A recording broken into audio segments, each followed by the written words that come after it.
अस्सलाम वालेकुम जी। मेरा नाम डॉक्टर साजिद हमीद है। मैं एक न्यूरोलॉजिस्ट हूँ। मेरी वीडियोस बनाने का मकसद वैसे तो आम आवाम को दिमागी बीमारी मालूमात देना है, लेकिन आज की ये वीडियो थोड़ी सी डिफरेंट है, मुख्तलिफ है।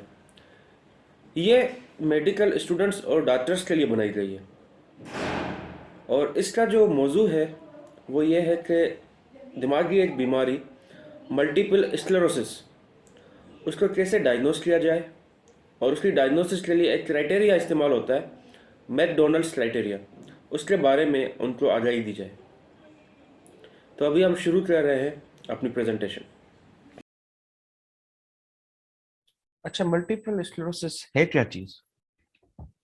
मल्टीपल स्क्लेरोसिस एक डीमाइलिनेटिंग कंडीशन है, और ये सेंट्रल नर्वस सिस्टम में होती है। सेंट्रल नर्वस सिस्टम का मतलब है कि ब्रेन और स्पाइनल कार्ड इसमें अफेक्टेड होता है, और जो एग्जांस के ऊपर माइलिन शीथ होती है, वो माइलिन शीथ जो है वो डैमेज होती है, वो रिमूव हो जाती है इस कंडीशन में। जो पहला केस एमएस का है वो 1868 में एक बड़े न्यूरोलॉजिस्ट हैं, जीन मार्टिन चारकोट, ये उन्होंने पहला केस प्रेजेंट किया था, और उन्होंने इसको नाम दिया मल्टीपल स्क्लेरोसिस। मल्टीपल स्क्लेरोसिस का मतलब क्या है कि जब उन्होंने ब्रेन, उस टाइम एमआरआई तो मौजूद नहीं थे 1868 में जब ये केस हुआ था, तो उस टाइम जब ब्रेन के इन पेशेंट्स की ऑटोप्सी करते थे, ब्रेन एग्जामिन करते थे, तो उन्होंने देखा कि मल्टीपल, बहुत सारे हार्डनिंग प्लेट्स हैं वहां पे जो उनको नजर आ रहे थे, जिसकी वजह से उन्होंने मल्टीपल स्क्लेरोसिस कहा। यही जो प्लेट्स हैं ये हमें एमआरआई में नजर आते हैं, वो हम थोड़ा सा डिस्कस करेंगे आगे चल के। अब हर बीमारी की तरह एमएस में भी सबसे इंपॉर्टेंट चीज है हिस्ट्री।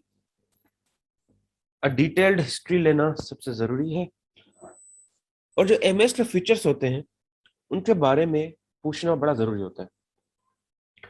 एक चीज याद करनी चाहिए कि जो एमएस है उसके मुख्तलिफ टाइप्स हैं, लेकिन सबसे कॉमन टाइप जो है वो है रिलैप्सिंग और रेमिटेंट डिजीज। रिलैप्सिंग रेमिटेंट का मतलब है कि डिजीज के सिम्टम्स होते हैं, उसे हम कहते हैं रिलैप्स। फिर कुछ अरसे के लिए वो बिल्कुल सही हो जाते हैं, रेमिटेंट। फिर रिलैप्स होता है, फिर से सिम्टम्स आ जाते हैं। तो जब आप हिस्ट्री से लेंगे, हिस्ट्री लेंगे उनकी, तो उसमें ऐसे सिम्टम्स वो बताएंगे कि पहले सपोज आई प्रॉब्लम्स थे, नजर आना कमजोर था, फिर ठीक हो गया। अभी एक पाँव सुन हो रहा है, या कमजोरी आ गई है इस तरह से, या फिर वो ठीक हो गया। तो इस तरह रिलैप्स रेमिटेंट हिस्ट्री होती है उनकी, और ये पूछना जरूरी होता है। अब एमएस होती किस में है? ये यंग एडल्ट्स में होती है, अमूमन 15 to 50 ईयर्स, और फीमेल्स में ज्यादा कॉमन है। अमूमन विजन चेंजेस इसमें होती हैं, जैसे ब्लर्ड, धुंधलापन होना, या डबल विजन, दो दो नजर आना। इस साइन होती है हर्मिट साइन। हर्मिट साइन में क्या होता है, जैसे ही आप नेक को फ्लेक्स करेंगे नीचे, तो एक इलेक्ट्रिक करंट लाइक सेंसेशन आती है, जो बैक में भी आ सकती है और कभी कभी आर्म्स में भी आती है। तो ये हर्मिट साइन है। ये बिल्कुल एमएस के लिए स्पेसिफिक तो नहीं है, लेकिन ये मुख्तलिफ सर्वाइकल माइलोपैथीज में भी हो सकते हैं। लेकिन ये एक चीज है जो एमएस के मरीजों में देखी गई है, कि जैसे ही वो नेक नीचे करते हैं तो इलेक्ट्रिक करंट लाइक सेंसेशन उन्हें फील होती है। उसके अलावा ये पेशेंट कंप्लेन करते हैं फटीग और हीट सेंसिटिविटी, जिसे उथॉफ्स फिनोमिना कहते हैं। अब उथॉफ्स फिनोमिना बड़ा इंटरेस्टिंग है। उथॉफ्स फिनोमिना में क्या होता है, जैसे ही बॉडी का टेम्परेचर इंक्रीज होता है। बॉडी का टेम्परेचर इंक्रीज कैसे होता है? या तो फीवर हो, या तो एक्सरसाइज की हो, या तो हॉट शावर लिए हो, गर्म पानी से नहाए हो। तो जैसे ही बॉडी का टेम्परेचर रेज होगा टेम्परली, तो इनके सिम्टम जो है वो मजीद खराब हो जाते हैं, क्योंकि वो जो एक्शन पोटेंशियल ट्रांसमिट होता है, पहले ही डिमाइलिनेशन हुई हुई है, तो बिकॉज ऑफ हीट वो और ज्यादा लॉस होता है और सिम्टम्स खराब हो जाते हैं। उसे कहते हैं उथॉफ्स फिनोमिना। तो अमूमन ये देखा गया, पेशेंट कहते हैं कि मुझे धुंधलापन है, लेकिन धुंधलापन ज्यादा हो जाता है जब वो गर्म पानी से नहाते हैं या एक्सरसाइज करते हैं। पुराने जमाने में जब एमआरआई नहीं थे, तो उन जमानों में ये उथॉफ्स फिनोमिना का यूज होता था टू डायग्नोस दी स्ट्रेसेस, क्योंकि ब्रेन ऑटोप्सी तो उस टाइम होती है जब पेशेंट मर जाए। जब पेशेंट जिंदा हो तो डायग्नोस कैसे किया जाए, तो उसमें उथोस फिनोमिना का बड़ा काम था। उसमें क्या होता था, एक बाथ टब होता था, उसमें गर्म पानी डालते थे और पेशेंट को वहां पे लेटाते थे। जैसे उनका बॉडी का टेम्परेचर इंक्रीज हो और उनके सिम्टम्स खराब हो तो अंदाजा होता था कि शायद इनको एमएस है। उसके अलावा ब्लडर सिम्टम्स होते हैं, इंक्रीज फ्रीक्वेंसी हो सकती है, बार बार वॉशरूम जाना, या इंकॉन्टिनेंस हो सकती है, रिटेंशन। आगे चल के ट्रांजिटिव और अफेक्टिव चेंजेस यानी मूड डिसऑर्डर्स हो सकते हैं, मेमोरी इश्यूज हो सकते हैं, पर्सनालिटी चेंजेस, आगे चल के ये चीजें भी हो सकती हैं। तो ये अर्ली सिम्टम्स जो है इनके बारे में पूछना बड़ा जरूरी होता है, और ये पूछना जरूरी है कितनी दफा हुए हैं। जैसे मैंने आपको बताया, एमएस रिलैप्सिंग और रेमिटिंग होता है। तो सेंसरी डिस्टर्बेंसेस हो सकती हैं। अगर ब्रेन की इन्वॉल्वमेंट है तो हो सकता है सेंसरी डिस्टर्बेंस एक तरफ हो, unilateral, like right arm, right leg, right face affected हो।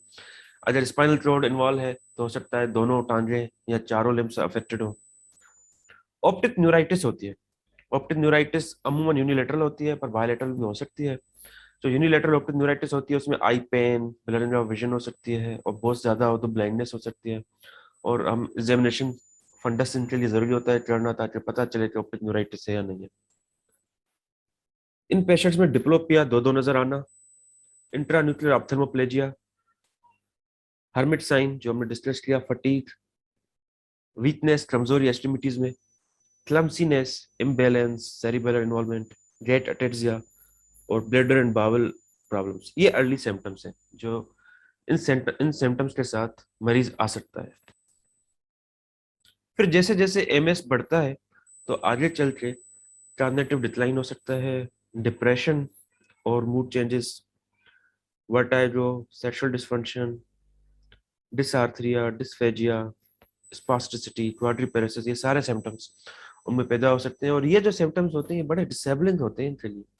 स्पास्टिसिटी की वजह से, डिप्रेशन की वजह से उनकी क्वालिटी ऑफ लाइफ बहुत अफेक्टेड होती है, जो अमूमन बहुत सारे डॉक्टर्स और न्यूरोलॉजिस्ट मिस करते हैं इनको डील करना। तो ये ऐसे सिम्टम्स होते हैं जिनको ट्रीट करना बड़ा जरूरी होता है पेशेंट की क्वालिटी ऑफ लाइफ इंप्रूव करने के लिए। और क्या हो सकता है, पेन। 50% ऑफ पेशेंट्स आधे पेन की कंप्लेंट करते हैं, क्रैम्स, स्पास्टिसिटी की वजह से। माइग्रेन हेडेक्स हो सकते हैं, ट्राइजेमिनल न्यूरल्जिया हो सकते हैं इनमें, और डिसार्थरिया, टेट्सिया जैसे हमने डिस्कस किया। आफ्टर हिस्ट्री, जब हम सस्पेक्ट कर रहे हैं कि कहीं एमएस ना हो तो हमें न्यूरोलॉजिकल एग्जामिनेशन करना है। अब न्यूरोलॉजिकल एग्जामिनेशन में प्रोग्रेसिव केस है, पुराना केस है, तो मूड डिसऑर्डर हो सकते हैं। हो सकता है ये बहुत ज्यादा खुश हो, या हो सकता है बहुत ज्यादा उदास हो। क्रेनियल नर्व एग्जामिनेशन करना बहुत जरूरी है, स्पेशली ऑप्टिक नर्व। हमें फंडस देखना है ऑप्टिक न्यूराइटिस के लिए, आरएपीडी के लिए स्विंडल लाइट रिफ्लेक्स चेक करना है, आईएन इंटरन्यूक्लियर ऑप्थेल्मोप्लेजिया के लिए देखना है, स्पीच चेक करनी है उनकी कैसी है, डिसार्थरिया है, स्कैनिंग स्पीच है, मोटर एग्जामिनेशन देखना है कि कोई अपर मोटर न्यूरॉन साइंस है या नहीं है, सेंसरी एग्जामिनेशन देखना है कि पैची सेंसरी लॉस है, वन साइडेड सेंसरी लॉस है, या स्पाइनल लेवल आ रही है, test of coordination, cerebellar signs, heel to shin testing, finger to nose, dysdiadochokinesia, ये हमें चेक करनी है, गेट चेक करना है, टेंडम वाकिंग करवानी है। तो ये बेसिक न्यूरोलॉजिकल एग्जामिनेशन जो है वो हमें परफॉर्म करना है। अब जो अमूमन डिजीज होती है एमएस, उसके मुख्तलिफ टाइप्स होते हैं। जैसे मैंने आपको बताया जो मोस्ट कॉमन होता है वो नीचे नीचे दिया गया है, रिलैप्सिंग रेमिटेंस। उसमें क्या होता है, एक रिलैप्स हुआ, कंडीशन सिम्टम्स आ गए, कंडीशन खराब हुई, फिर बेहतरी आ जाती है कुछ टाइम, फिर दूसरा एपिसोड हुआ रिलैप्स, फिर रेमिशन, फिर तीसरा एपिसोड हुआ रिलैप्स, फिर रेमिशन, फिर रिलैप्स, रेमिशन। तो ये रिलैप्स रेमिटेंस होती है। एक चीज आपने यहाँ समझनी होगी कि अगर रिलैप्स हुआ तो जरूरी नहीं कि रेमिट पूरा बेसलाइन पे आ जाए, कुछ ना कुछ बेसलाइन डिसेबिलिटी उनकी रहती है। फिर दूसरा इवेंट हुआ और डिसेबिलिटी रही, यानी बिल्कुल बेसलाइन पे नहीं आएगी। तो ये सबसे ज्यादा कॉमन है, 85 to 90% पेशेंट्स में यही होता है। दूसरा टाइप है सेकेंडरी प्रोग्रेसिव मल्टीपल स्क्लेरोसिस। ये होता तो इसी तरह है जैसे रिलैप्स रेमिटेंस है, लेकिन आगे चल के वो प्रोग्रेसिव हो जाता है। तो यानी पहले स्टार्ट किया रिलैप्स रेमिटेंस की तरह, फिर आहिस्ता आहिस्ता डिसेबिलिटी बढ़ती जाएगी। एक होता है प्राइमरी प्रोग्रेसिव मल्टीपल स्क्लेरोसिस, जो शुरू से ही वो आहिस्ता आहिस्ता डिसेबिलिटी उसकी बढ़ती जा रही है, इसमें कोई रिलैप्सिस नहीं आ रहा है। एक होता है प्राइमरी प्रोग्रेसिव है लेकिन with relapse in multiple sclerosis. जो प्रोग्रेस कर रहा है शुरू से ही, जैसे यहाँ पे कर रहा था, लेकिन इसमें रिलैप्स भी आ रहे हैं। तो जो ये प्रोग्रेसिव है इनकी प्रोग्नोसिस ज्यादा खराब होती है as compare to relapse in remittent. जो प्रोग्रेसिव में तो वो डिसेबिलिटी आहिस्ता आहिस्ता बढ़ती ही जा रही है, इसमें कुछ टाइम के लिए रेमिशन आ जाता है, तो जाहिर है इनमें डिसेबिलिटी कम हो रही है as compare to primary progressive या सेकेंडरी प्रोग्रेसिव एमएस की। हम जो डिसेबिलिटी है वो कैसे कैसे मेजर करते हैं, वो है एक्सपेंडेड डिसेबिलिटी स्टेटस स्केल। ये एक स्केल है जो 0 से 10 तक है। 0 मतलब नॉर्मल और 10 मतलब डेथ। हमारा जो अ, ख्याल ये करना होता है कि पेशेंट यहाँ तक ना आए 7 तक। तो 7 का मतलब है कि वो व्हील चेयर बाउंड हो चुका है और वो चल फिर नहीं सकता अब, एंड उसे बेसिक डेली एक्टिविटीज के लिए हेल्प चाहिए। तो हम यही चाहते हैं कि एमएस में पेशेंट इतनी डिसेबल्ड ना हो। ये कैसे मुमकिन है? नंबर वन, एक तो अर्ली डायग्नोस हो जाए। अगर पेशेंट यहाँ के लेवल पर डायग्नोस हो जाता है तो दवाइयों की वजह से वो इस लेवल पे जल्दी नहीं पहुंचेगा या नहीं पहुंचेगा। अगर पेशेंट होता है इस लेवल पे डायग्नोस है देर से, तो जाहिर है उसकी डिसेबिलिटी जल्दी आएगी, इवन डिसेबल्ड हो चुका होगा जब पेशेंट डायग्नोस हो। तो इसलिए ये जरूरी है कि early diagnosis and early treatment हो। और early diagnosis and early treatment के लिए ये जरूरी है कि आपको पता हो एमएस कैसे प्रेजेंट होता है। आप एमएस की हिस्ट्री में वो सवाल पूछे, आप पे सस्पिशन रखें कि यंग पेशेंट है, ये सिम्टम्स हैं, हो सकता है एमएस हो, ताकि अप्रोप्रिएट इन्वेस्टिगेशन करवाएं, अप्रोप्रिएट रिफरल करें और अप्रोप्रिएट मैनेजमेंट दें। अब एमएस की डायग्नोसिस में ये दो टर्म्स बड़े इंपॉर्टेंट है, dissemination in time and dissemination in space. Dissemination का मतलब है फैला हुआ, यानी अलग अलग टाइम पे हो रहा हो एंड अलग अलग स्पेस पे हो रहा हो। कैसे है मैं आपको बताऊंगा। ये सबसे इंपॉर्टेंट चीज है। अगर आपने ये चीज समझ ली तो मैकडोनल्ड्स क्राइटेरिया और एमएस की डायग्नोसिस समझने में बड़ी आसानी होगी। तो टाइम का मतलब है कि दो या दो इवेंट्स हुए हों डिफरेंट टाइम्स पे, यानी फैले हुए हों।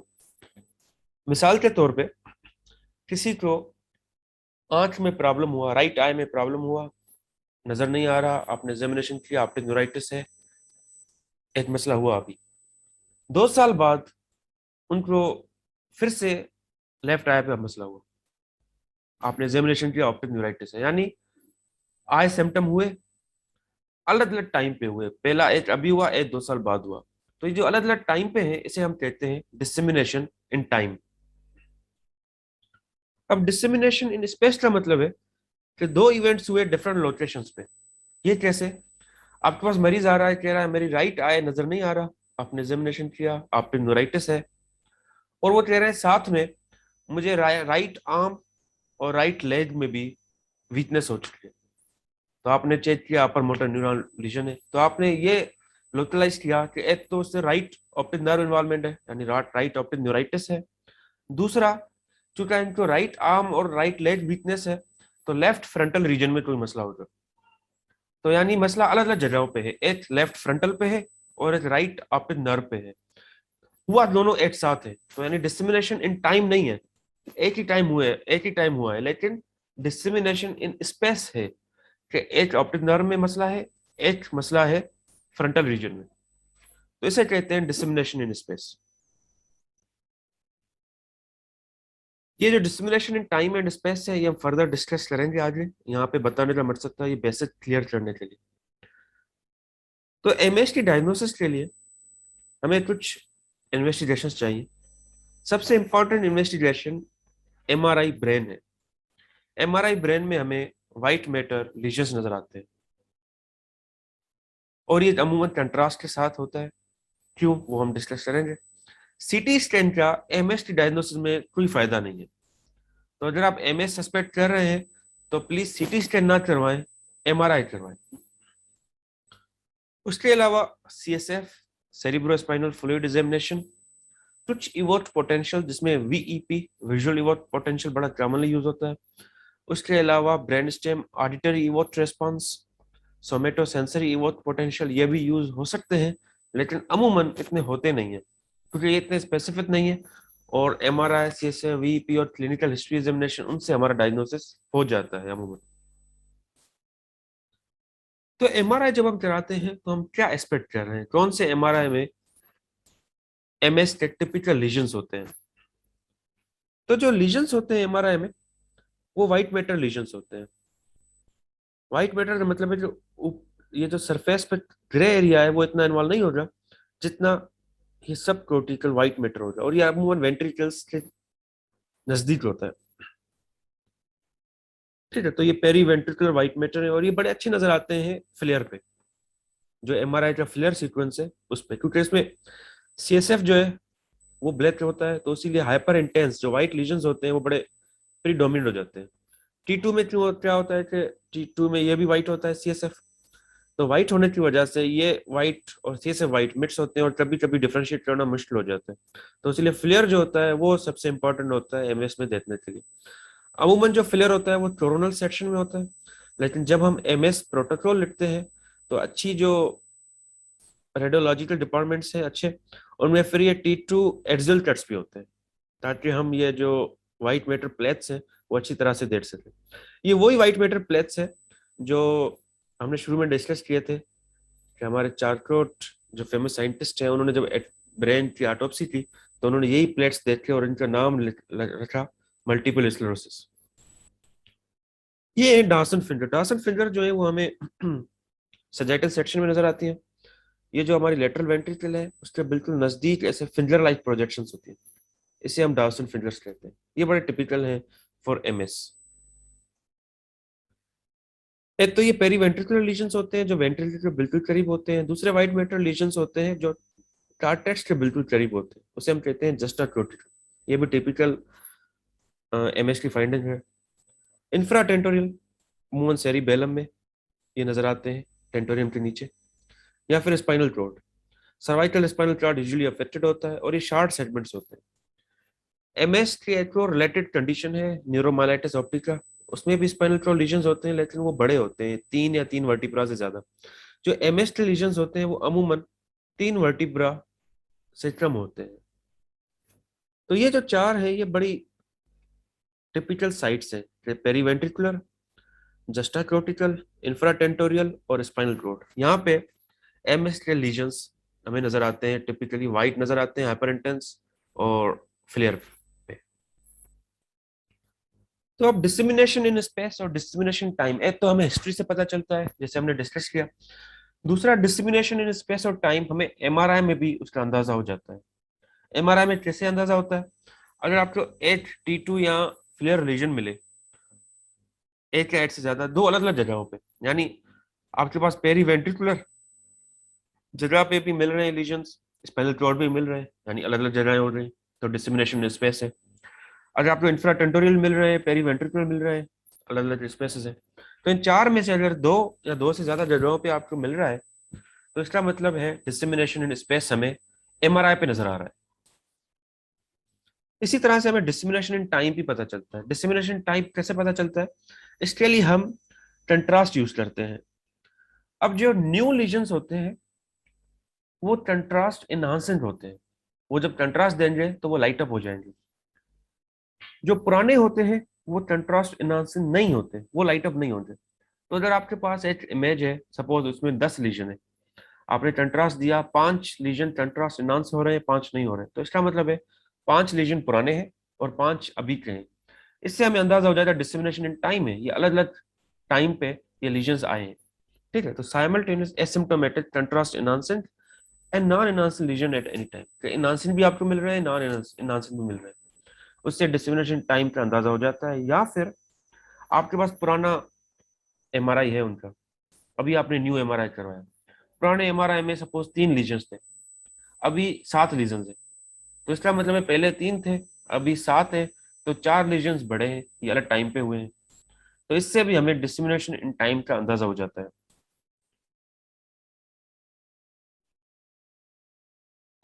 तो ये हम आपको बता रहे हैं कि ये T2 है और T2 पे आपको ये वाइट लीजन्स मिल रहे हैं, और ये है T1 कंट्रास्ट। इस पे आप देखते हैं सिर्फ ये जो लीजन है ये लाइट अप हो रहा है, ये एनहांस हो रहा है, इसका मतलब ये जो लीजन है ये न्यू है, ये दूसरे लीजन से ये ओल्ड है। तो इसका मतलब है न्यू और ओल्ड दोनों इस पेशेंट में है, यानी डिसमिनेशन इन टाइम है। या फिर आपके पास ये बेसलाइन स्कैन है, उस पर सिर्फ एक लीजन था, ये बेन प्रोमिनेंट, लेकिन आपने जब फॉलोअप करवाया तो लीजन्स बढ़ गए, यहाँ पे भी आए, यहाँ पे भी है, तो लीजन बढ़ गए, इसका मतलब है कि डिस्क्रिमिनेशन इन टाइम हो गया। तो इससे अंदाजा होता है। अगर एमएस का पेशेंट अनट्रीटेड हो, और तो आहिस्ता आहिस्ता उसकी ब्रेन एट्रोफी, ब्रेन श्रिंकेज होती है, जिसकी वजह से ट्रांजिटिव सिम्टम्स होते हैं और मूड चेंजेस होती है। जो सीएसएफ है, हम सीएसएफ क्यों कराते हैं, क्या देखना चाहते हैं? सीएसएफ में जो प्रोटीन है वो तो अमूमन नॉर्मल होती है, स्लाइटली एलिवेटेड होती है। सीएसएफ और सीरम ग्लूकोज नॉर्मल होता है। ल्यूकोसाइट काउंट थोड़ा सा बढ़ सकता है, लेकिन वो 50 सेल से कम होता है। तो 50 आप एक कट ऑफ रख लें। अगर 50 सेल से ज्यादा है तो इसका मतलब है ये एमएस नहीं है, कुछ और है, क्योंकि एमएस में सेल्स बढ़ते हैं लेकिन इतने ज्यादा नहीं। अगर 50 से कम है तो ये एमएस में हो सकता है। साइटोलॉजी अगर आप करवाएंगे तो लिम्फोसाइट ज्यादा होंगे, क्योंकि ये इन्फ्लेमेटरी कंडीशन है। उसके अलावा इम्यूनोथेरेपी आईजीजी कंसंट्रेशन हम देख सकते हैं जो इंक्रीज होती है, लेकिन अमूमन ये हमारे पास एचआईवी लैब में ये टेस्ट नहीं होता। हाँ, ओलिगोक्लोनल बैंड्स होते हैं, और वो हमें एडवाइस कर सकते हैं, और उससे हमें पता चलता है। जो ओलिगोक्लोनल बैंड्स होते हैं वो सीएसएफ में भी देखते हैं और ब्लड में भी। अगर ये सीएसएफ में डिफरेंट है देन ब्लड, या सीएसएफ में ज्यादा है जो ब्लड में मौजूद नहीं है, तब हम उसे पॉजिटिव कहते हैं।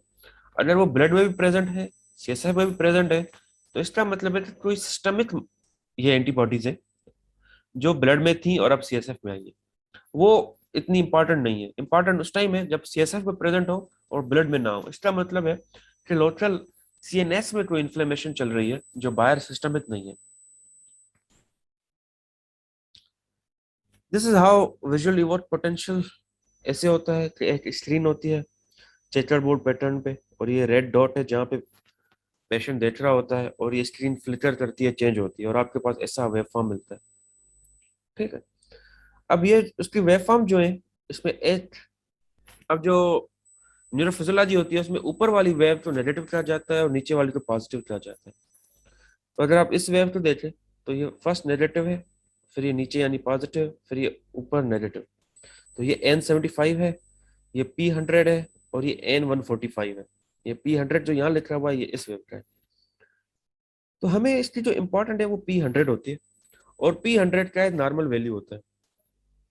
जो नॉर्मल वैल्यू P100 का हमारी लेबोरेटरी में यूज होता है वो होता है 116। तो अगर P वैल्यू 116 है, यानी यहाँ से स्टार्ट करके यहाँ तक P116 मिली सेकेंड है, या उससे कम है तो वो नॉर्मल है। अगर इससे ज्यादा है तो वो एबनॉर्मल कहा जाता है। इस तरह से हम वीपी देखते हैं। अगर आप यही एग्जांपल लें तो ये वेव फॉर्म है, ये first negative, then positive and second negative. ये पॉजिटिव P100 है, यहाँ पे P100 107 पे आया, जो विद इन नॉर्मल लिमिट्स है। यहाँ पे जो P100 है ये 134 है, जो 116 से ज्यादा है। क्योंकि ये 116 से ज्यादा है तो ये एबनॉर्मल है। तो हम इस पे कह सकते हैं कि this is an abnormal VP. ये ब्रेन स्टेम ऑडिटरी और पोटेंशियल है।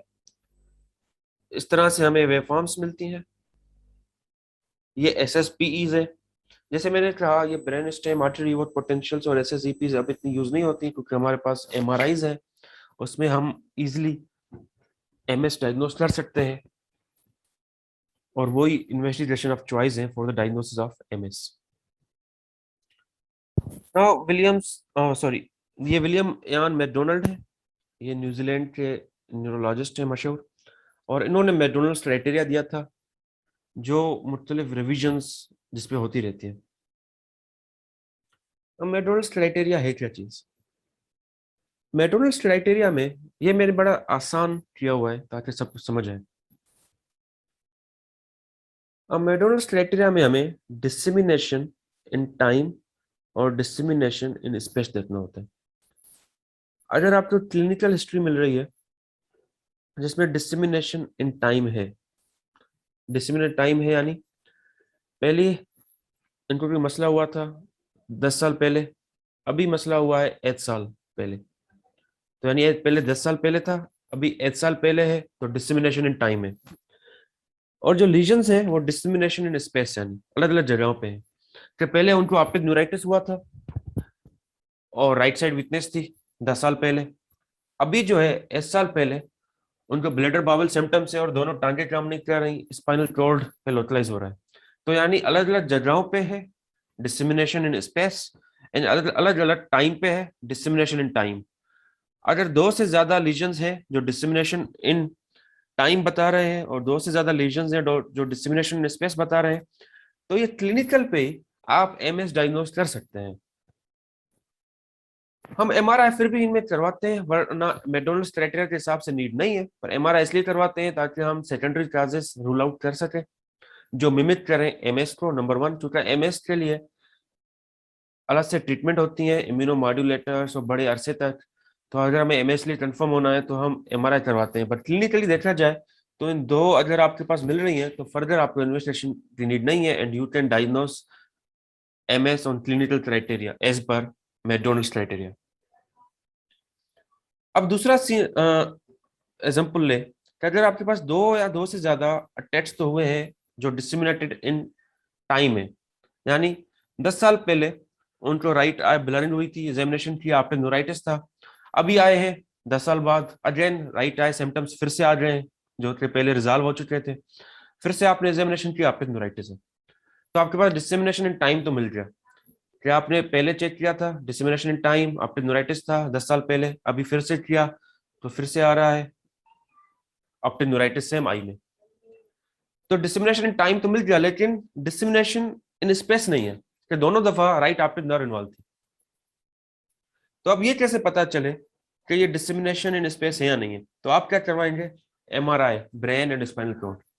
एमआरआई ब्रेन और स्पाइनल कॉर्ड में जो आपके लीजन्स हैं, अगर वो दो या दो से अलग जगहों पे जो टिपिकल एमएस की जगहें हैं, यानी पेरीवेंट्रिकुलर, जस्टाक्रोटिकल, स्पाइनल कॉर्ड, इंफ्राटेंटोरियल, अगर दो या दो से ज्यादा जगहों में आपको लीजन्स मिल रहे हैं जो टिपिकल एमएस वाले हैं, तो आपका डिसमिनेशन इन स्पेस रेडियोलॉजिकल आपको मिल जाएगा। यानी क्लिनिकल आपको पहले से मिल रहा था डिसमिनेशन इन टाइम, लेकिन डिसमिनेशन इन स्पेस आपको एमआरआई की हेल्प से मिल गया और आपका मैकडोनल्ड्स क्राइटेरिया फुलफिल हो गया। तो फिर आप उसे लेबल कर सकते हैं कि ये एमएस है, या आप वेट कर सकते हैं कि कोई और इवेंट हो जो अलग स्पेस पे हो ताकि आप डायग्नोस कर सकते हैं क्लिनिकली। अब एक और एग्जांपल लेते हैं कि एक अटैक हुआ है लेकिन एक टाइम पे, लेकिन दो अलग अलग जगहों पे। वो कैसे? वो एग्जांपल ऐसे है कि पेशेंट आपके पास आया है कि 10 दिन से उसको राइट आई पे नजर नहीं आ रहा, ब्लरिंग है, और राइट आर्म राइट लेग कमजोर है और सुन है। आपने एग्जामिनेशन किया तो राइट ऑप्टिक न्यूराइटिस है और राइट अपर और लोअर एक्सट्रीमिटी में पैची सेंसरी लॉस है और अपर मोटर न्यूरॉन फाइंडिंग्स है। तो आपने लोकलाइज किया कि राइट आई इन्वॉल्व है, राइट ऑप्टिक नर्व, और लेफ्ट फ्रंटल और पेराइटल रीजन्स में मसला है, क्योंकि सेंसरी मोटर दोनों चीजें। तो आपके पास अलग अलग रीजन्स तो मिल रहे हैं कि लेफ्ट फ्रंटल और parietal region and right optic nerve, अलग अलग स्पेसेस है। डिसमिनेशन स्पेस आपको मिल गया, लेकिन दोनों 10 दिन से हैं, तो आपके पास डिसमिनेशन इन टाइम नहीं है। तो आपके पास मेडोल्स क्राइटेरिया तो पूरा नहीं हो रहा। तो मेडोल्स क्राइटेरिया पूरा होने के लिए आप फिर से एमआरआई करवाएंगे। एमआरआई कैसे करवाएंगे? With contrast. अगर आप कंट्रास्ट करवाएंगे, कुछ लीजन्स ऐसे हैं जो कंट्रास्ट एनहांसिंग है, कुछ कंट्रास्ट एनहांसिंग नहीं है, आपको अंदाजा हो जाएगा कि डिस्क्रिमिनेशन इन टाइम है, क्योंकि कुछ पुराने हैं जो कंट्रास्ट एनहांस नहीं हो रहे, कुछ नए हैं जो कंट्रास्ट एनहांस हो रहे हैं। या अगर आपके पास कोई पुराना एमआरआई है उनका, तो अभी आप बगैर कंट्रास्ट से करवा के पुराने से कंपेयर कर सकते हैं कि सपोज पुराने में 2 लीजन्स थे, 3 लीजन्स थे, अभी देखें कितने हैं, 7 8 हो चुके हैं, लीजन्स बड़े हैं, यानी डिस्क्रिमिनेशन इन टाइम है। या फिर क्लिनिकली अगर देखते हैं तो आप इंतजार कर सकते हैं कि आप इंतजार करें एक और अटैक हो अलग टाइम पे ताकि आप क्लिनिकली कह सकें। पर अमूमन वी डू द एमआरआई, और हम एमआरआई पे डायग्नोस कर लेते हैं। वो इसीलिए क्योंकि जितना अर्ली डायग्नोसिस होगा उतना हम अर्ली मैनेज कर सकेंगे और उतना पेशेंट को डिसेबिलिटी से बचा सकेंगे। एक और सिनेरियो है कि पेशेंट को एक अटैक हुआ है और एक लीजन है, यानी पेशेंट आ रहा है राइट आई ब्लरिंग के साथ 10 दिन से, एग्जामिनेशन पे राइट ओपन न्यूराइटिस है। तो यानी 10 दिन से है तो कोई डिस्क्रिमिनेशन इन टाइम नहीं है। एक ही जगह right nerve optic nerve involve है, तो डिसेमिनेशन स्पेस नहीं है, एक ही ऑप्टिक नर्व है। अब क्या करें? अब दो हैं, या तो आप वेट करें कि दूसरा क्लिनिकल इवेंट हो सकता है उसे 1 साल 2 साल 3 साल बाद एक और इवेंट हो, जो डिसेमिनेशन टाइम भी जिससे मिल जाएगा, हो सकता है कोई अलग सिम्टम्स से हो तो डिसेमिनेशन स्पेस भी हो जाए, और आपके पास क्लिनिकली आप उसको डायग्नोस कर लें MS on the basis of McDonald's criteria. या फिर आप एमआरआई करवा लें।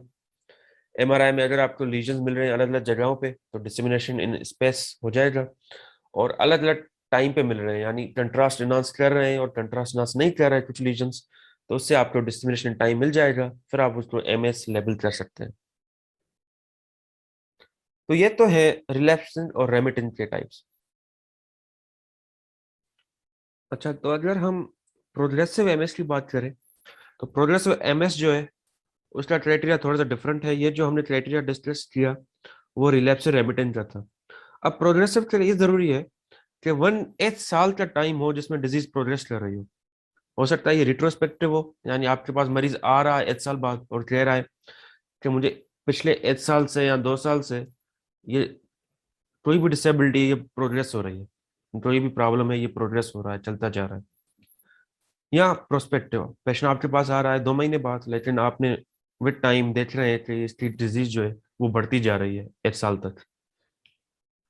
और इन तीन में से दो क्राइटेरिया आपके पास मिले, कि आपके पास डिसेमिनेशन इन स्पेस मिले ब्रेन में, कि ब्रेन के जो डिफरेंट साइट्स हैं जहाँ टिपिकल एमएस के लीजन्स होते हैं वहाँ पे आपको लीजन्स मिल रहे हैं, या स्पाइनल कॉर्ड पे मिल रहे हैं, या पॉजिटिव सीएसएफ मिल रहा है। पॉजिटिव सीएसएफ में जैसे हमने देखा कि प्रोटीन अमूमन नॉर्मल रहती है या माइल्डली रेज होती है, ग्लूकोज नॉर्मल होता है, सेल्स कुछ आ सकते हैं लेकिन 50 से कम होंगे, सीएसएफ ओलिगोक्लोनल बैंड्स पॉजिटिव होते हैं, और अगर आईजी चेक हो रहा है तो आईजीजी की लेवल्स बढ़ जाएंगे, जो अनफॉर्चुनेटली हमारे पास होती नहीं है। तो इस तरह से हम एमएस को डायग्नोस करते हैं। मुझे उम्मीद है आपको ये discrimination in space and discrimination in time का अंदाजा हुआ होगा, और इसमें आपको हेल्प मिलेगी। ये मैंने बिल्कुल बेसिक चीज रखी है ताकि आपको ये बेसिक कॉन्सेप्ट क्लियर हो। जब आपको बेसिक क्लियर हो गया कॉन्सेप्ट, तो फिर आप मेडोनल्ड्स क्राइटेरिया को और अच्छी तरह से समझ सकेंगे, क्योंकि उसमें और कुछ बारीकियां हैं वीपी और सीएसएफ की जो मैंने फिलहाल डिस्कस नहीं की हैं, ताकि आपको ये चीजें क्लियर हो जाए। उम्मीद है आपको ये इंफॉर्मेटिव लगा होगा। अगर आपके पास कोई सवालात हैं तो आप मुझे ईमेल भी कर सकते हैं dr.sajid.amin92@hotmail.com, या फिर आप कमेंट सेशन में भी मुझसे पूछ सकते हैं, या अगर कोई और टॉपिक्स हैं जो आप चाहते हैं मैं जिनकी वीडियो बनाऊं आपकी हेल्प के लिए जिसमें आपको मुश्किल हो रही है, तो I will be happy to do it. Thank you very much. अपना ख्याल रखिएगा। अल्लाह हाफिज।